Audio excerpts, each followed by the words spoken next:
नमस्कार विद्यार्थी मित्रांनो, ज्ञानसागर स्पर्धा परीक्षा या आपल्या ई लर्निंग प्लॅटफॉर्मवरती आपलं सर्वांचं स्वागत आहे. तर आज आपण या ठिकाणी जे आहे, तर जो काही आपला जनरल नॉलेज आणि करंट अफेअर याच्या अंतर्गत जो काही आपला एक विषय आहे इकॉनॉमिक्स, ज्याला आपण अर्थशास्त्र म्हणतो. तर त्याचा जो काही स्टडी आहे, तर तो आपण आज या ठिकाणी करणार आहोत आणि त्यातल्या ज्या काही मूलभूत संकल्पना आहेत, तर ते आपण या ठिकाणी बघणार आहोत. तर यापूर्वी देखील आपण जर बघितलं, तर आपण 1-2 लेक्चर बघितलेले आहेत. तर माझी सर्व विद्यार्थ्यांना या ठिकाणी रिक्वेस्ट आहे, का तुम्ही सर्वांनी आधी ती लेक्चर बघावीत. ओके. आणि जे काही आपले विद्यार्थी आहेत, मित्र आहेत, तर यामध्ये जे आहे तर ते ज्ञानसागर स्पर्धा परीक्षा हे जे काही YouTube चॅनल आहे, तर ते शेअर करावं, जेणेकरून आपला कंटेंट हा जास्तीत जास्त विद्यार्थ्यांपर्यंत पोहोचेल. आणि तुम्हाला जर काही क्युरीज असतील, तर त्या देखील तुम्ही कमेंट बॉक्समध्ये या ठिकाणी कळवू शकतात. आता विद्यार्थ्यांना माझं एक म्हणजे रिक्वेस्ट आहे, की आपले जे काही व्हिडिओ आहेत, तर ते तुम्ही फुल व्ह्यू मध्ये बघा आणि लँडस्केप मध्ये बघा, की आता काय होतं, की आपल्याकडे एवढी मोठी फॅसिलिटी नाही, की आपण जे आहे तर ते डिजिटल बोर्डवरती शिकू शकतो. ओके. तर आपण या ठिकाणी व्हाईट बोर्डवरती हे लेक्चर घेतोय. जर काही क्युरीज वगैरे असतील, तर त्या तुम्ही मला कमेंट बॉक्समध्ये कळवा. ओके. तर आता जे आहे तर इकॉनॉमिक्सचा हा जो काही मूलभूत संकल्पना, हा जो काही टॉपिक आहे, आता या टॉपिकच्या अंतर्गत काय काय येतं, हे आपण अगदी 10 ते 15 मिनिटात बघणार आहोत. आणि याच्यानंतर जे आहे तर ते एक कन्सेप्टवरती जे मूलभूत संकल्पना आहे, तर त्यावरती लेक्चर होणार आहे. आणि त्यानंतर एक आपण जवळजवळ एक 4 ते 5 लेक्चर मध्येच हे सगळं काही इकॉनॉमिक्स आहे, तर ते संपवणार आहेत. वन बाय वन तुम्ही सगळे लेक्चर बघावं, ही माझी सगळ्या विद्यार्थ्यांना रिक्वेस्ट आहे. आणि लेक्चर शेवटपर्यंत बघा. अगदी कुठे महत्वाचा पॉईंट सांगण्यात येतो, की हे आपलं सांगू शकत नाही. मी तुम्हाला ऑलरेडी सांगत असतो मध्ये कुठेतरी, की परीक्षेच्या दृष्टीने याच्यावरती प्रश्न विचारला जाऊ शकतो किंवा या पद्धतीचा प्रश्न तो असू शकतो. तर आता वेळ व्हायला न घालवता या ठिकाणी आपण जे आहे, तर ते या ठिकाणी आपलं लेक्चर स्टार्ट करूयात. आता आपण जर बघितलं, तर माणूस हा जो काय आहे, तर तो एक सामाजिक प्राणी आहे. आणि आपण जेव्हा समाजामध्ये असतो, तर वेगवेगळे समाजाला अंग असतात: सामाजिक, सांस्कृतिक, आर्थिक. तर ज्या याच्यात आपण जे आहे, तर माणसाचा अर्थाचा म्हणजे जे काही आपण देवाणघेवाण करतो किंवा अर्थव्ययाचा अभ्यास करतो, तर त्या शास्त्रालाच आपण काय म्हणतो, तर अर्थशास्त्र असं या ठिकाणी म्हणत असतो. आता याच्यातलं जी मूलभूत संकल्पना आहे, म्हणजे अर्थव्यवस्था म्हणजे काय? आता अर्थव्यवस्था म्हणजे काय, तर आपण जर हे बघितले, हे 4 पॉइंट, तर ह्या 4 पॉइंट मध्ये उत्पादन म्हणजेच प्रोडक्शन, त्यानंतर विभाजन म्हणजेच डिस्ट्रीब्युशन, त्यानंतर विनिमय म्हणजेच एक्सचेंज ज्याला आपण म्हणतो, आणि शेवटचा आहे उपभोग. आता ह्या जे काही 4 बाबींशी रिलेटेड जे काही संस्था आहे, आणि त्या काही जे काही एकमेकांशी रिलेटेड ज्या काही संस्था आहे, तर त्यांनाच आपण काय म्हणतो, तर या ठिकाणी अर्थव्यवस्था. आता अर्थव्यवस्थेचा तशी जर बघितली, तर ही खूप या ठिकाणी गुंतागुंतीची प्रोसेस आहे. हे काय म्हणजे एकदम असं आपण सांगू नाही शकत की यालाच अर्थव्यवस्था म्हणतात. परंतु ह्या ज्या 4 बाबी आहेत, तर ह्या अगदी बेसिक आहे. म्हणजे आपण जर बघितलं, तर मी तुम्हाला सांगितलं, की ह्या संस्थेचा जो काही व्यवहार आहे, तर त्याला आपण या ठिकाणी काय म्हणतो, म्हणजे उत्पादन करणाऱ्या संस्था, विभाजन करणाऱ्या संस्था किंवा विनिमय करणाऱ्या किंवा उपभोग घेणाऱ्या. आता संस्थेमध्ये एकतर माणूस पण येऊ शकतो आणि इतर बाबी सुद्धा या संस्था स्वतः सुद्धा या ठिकाणी असू शकते. आता जर आपण बघितलं, तर उत्पादन. आता उत्पादन जर आपण या ठिकाणी बघितलं, तर आपण एखाद्या गोष्टीचं उत्पादन करत असतो. ओके. ते उत्पादन झाल्यानंतर जे आहे, तर त्याचं डिस्ट्रीब्युशन होणं हे गरजेचं असतं. ओके. समजा XYZ व्यक्ती एखाद्या वस्तूचं उत्पादन करत असतो, त्याच्यानंतर आणखीन दुसरा एखादा व्यक्ती असेल, की ABC, तर तो त्याचं डिस्ट्रीब्युशन करत असतो. त्याच्यानंतर आपण ज्यावेळेस एखाद्या जो डिस्ट्रीब्यूट करतो, तर त्याच्यात आपण जो डिस्ट्रीब्युटर असतो, त्याच्या व्यतिरिक्त आपण काय करत असतो, की काही गोष्टी ह्या एक्सचेंज वगैरे करत असतो. तर एक्सचेंज म्हणजे काय, का आपण विकणे. ओके. विकल्यानंतर जे आहे, तर एखादा जो कस्टमर आहे, तर तो आपल्याला या ठिकाणी काय देतो, तर पैसे देतो. ओके.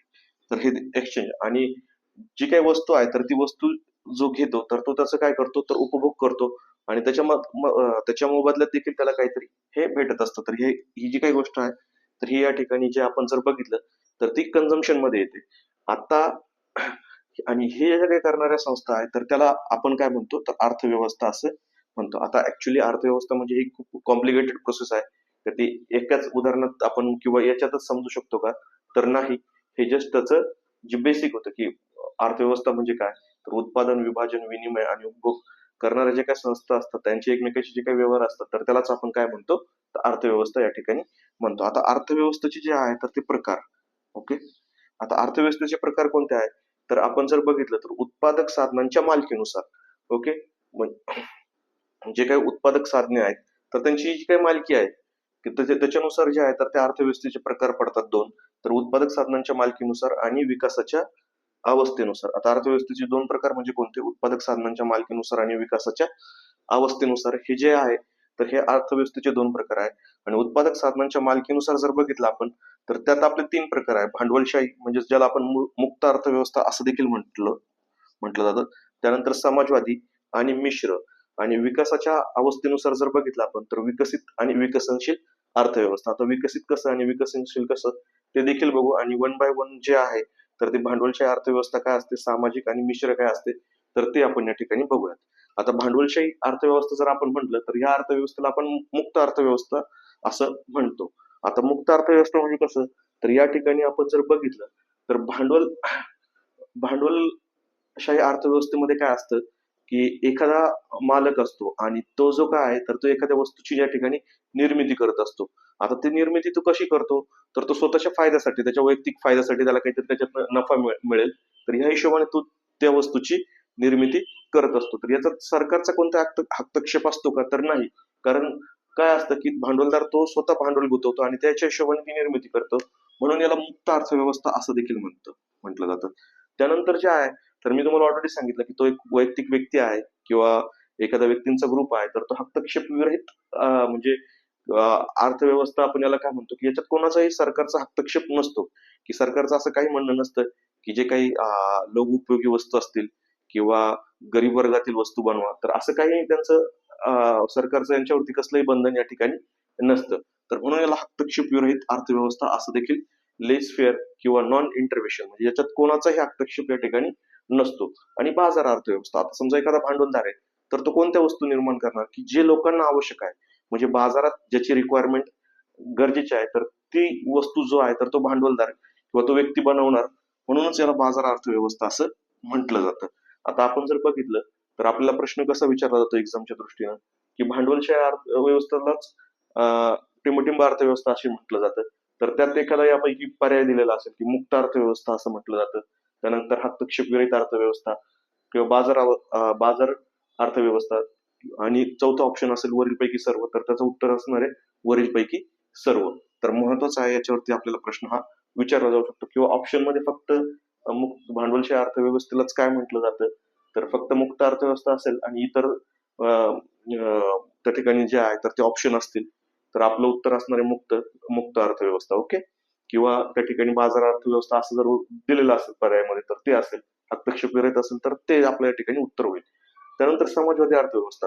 आता समाजवादी अर्थव्यवस्थेचा जो काही मूळ उद्देश असतो ना, तर तो काय असतो तर तो सामाजिक न्याय प्रस्थापित करणं, हा त्यांचा या ठिकाणी उद्देश असतो. आता काय असतं की जे काही या ठिकाणी काही गोष्टींचं उत्पादन घ्यायचंय, तर ते उत्पादन कसं घ्यायचं, तर जे समाजाला आवश्यक असणाऱ्या वस्तू आहेत किंवा इतर घटकांचा विचार करून या ठिकाणी जे आहे तर सगळं जे काही आपण जर बघितलं तर कंट्रोलिंग हे कोणाच्या हातात असतं, तर ते सरकारच्या हातात असतं. सरकार ठरवतं की कोणत्या गोष्टींचं उत्पादन करायचं आणि त्याचं डिस्ट्रीब्युशन देखील कसं करायचं, की ज्याला आपण म्हणतो, किंवा त्याचा विनिमय दर काय असला पाहिजे किंवा त्याचा उपभोग कोणत्या वर्गाकरता किंवा सर्वांकरता असला पाहिजे, हे कोण ठरवतं, तर हे सरकार ठरवतं. आता याच्यात काय होतं की सगळी जी काही यंत्रणा आहे तर ती गव्हर्नमेंटच्या लोकांच्या हातात एकवटली जाते. म्हणून ती टोटली जे आहे तर त्याचा दुरुपयोग होण्याचा देखील या ठिकाणी चान्सेस नाकारला जाऊ शकत नाही. आता आपण जर बघितलं तर चीन वगैरे आपण म्हणतो की तिथं समाजवाद वगैरे अर्थव्यवस्था आहे.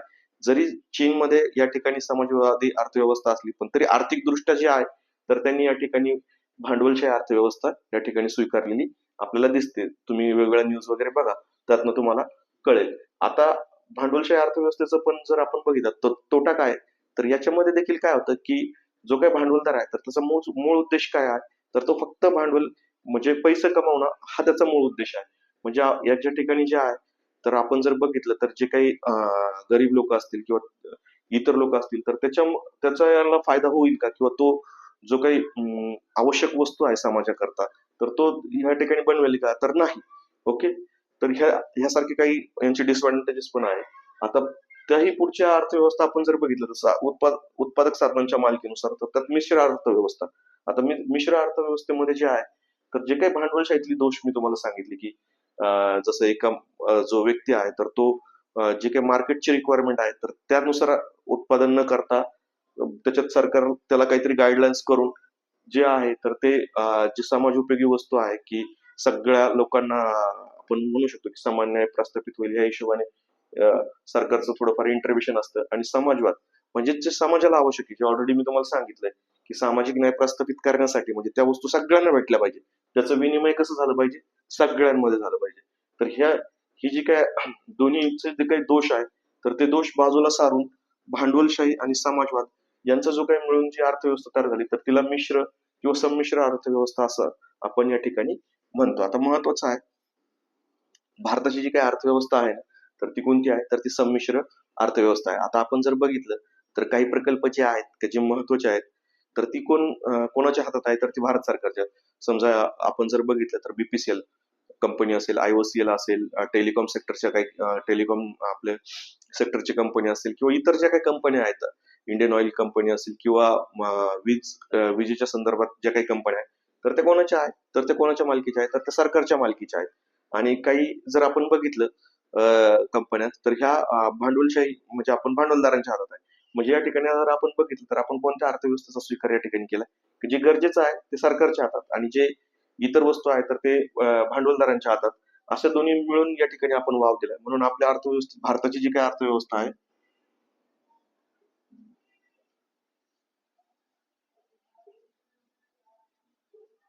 ही कशी आहे तर या ठिकाणी मिश्र किंवा संमिश्र अर्थव्यवस्था आपण त्याला म्हणतो.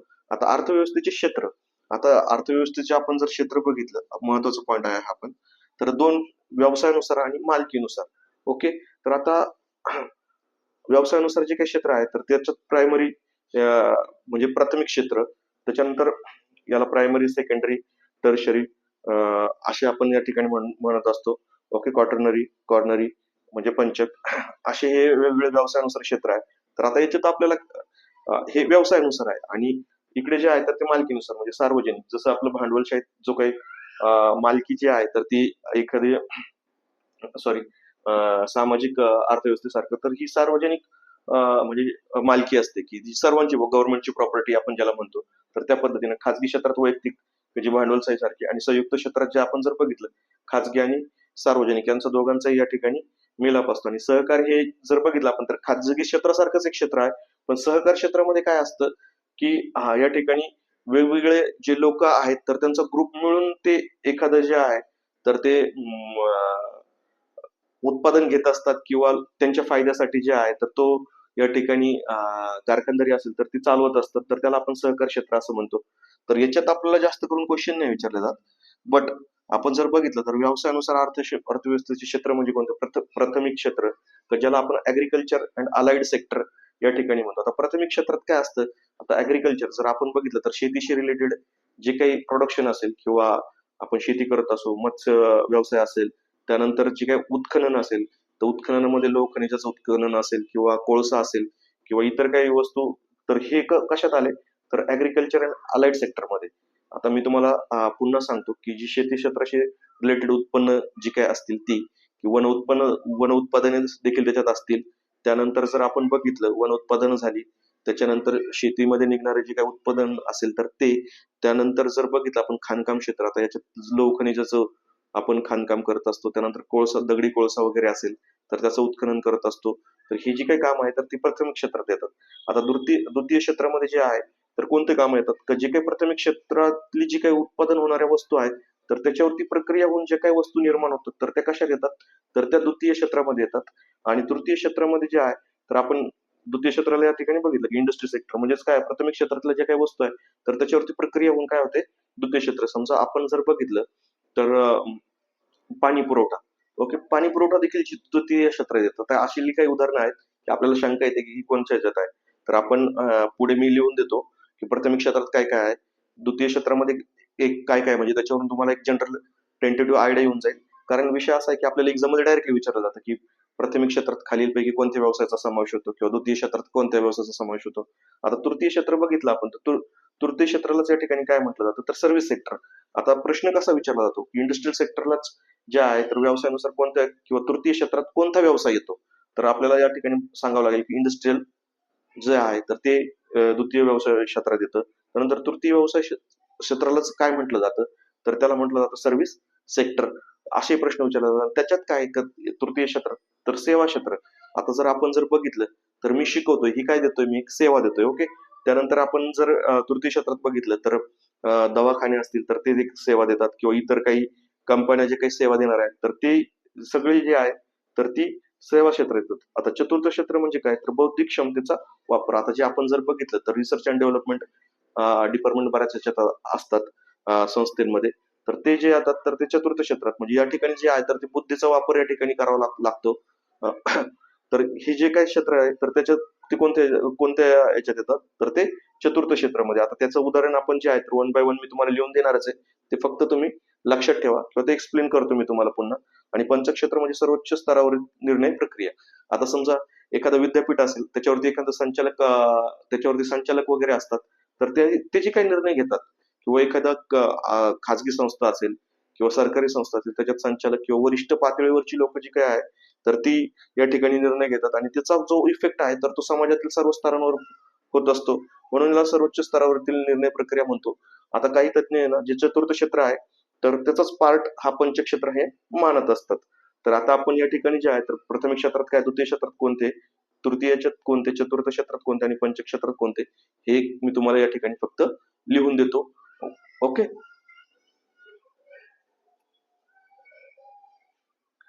तर आपण अर्थव्यवस्थेचे क्षेत्र बघितले, आणि त्याच्यात जे आहे तर ते व्यवसायानुसार आपण जर बघितलं तर अर्थव्यवस्थेचे क्षेत्र आपण या ठिकाणी ऑलरेडी एक्सप्लेन केलेलंच आहे. पण जे काही उदाहरण आहे तर ते परीक्षेच्या दृष्टीनं या ठिकाणी महत्वाचे आहे. त्याच्याकरता मी तुम्हाला सेपरेटली लिहून दिलंय.